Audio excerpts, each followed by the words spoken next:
This is the booth I was most excited to come shoot.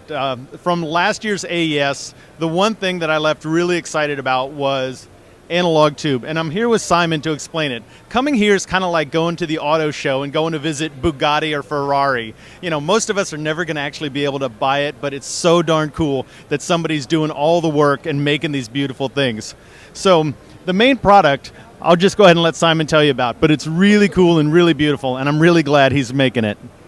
Thank you very much, very nice to see you again. The product you see here spent 5 years in development, was launched at the San Francisco AES last year in October, and it's very much in keeping in the spirit of the classic electronics that was around during the 1950s, and it's been kept deliberately that way because I didn't want to build it any other way, and I didn't want to take anything away from it, I didn't want to add anything to it, I just wanted to build it as it was 50 years ago.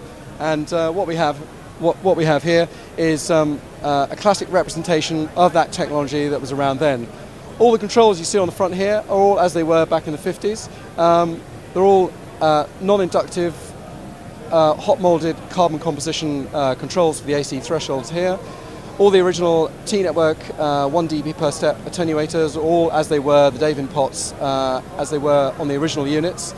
All the grey heel switches we can see here.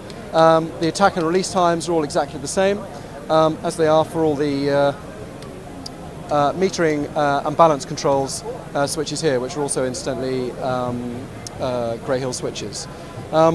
It's a beautiful sounding piece of equipment, not least because it has a very specific application, and in a console sense, in a recording studio, will allow the user to add dimension, depth, clarity, and in a vocal sense will allow you to bring the vocal back up into the mix by adding gain makeup onto the board and ultimately making the vocal louder, but still retaining all the top end and all the air and all the bottom end that you expect from an original unit.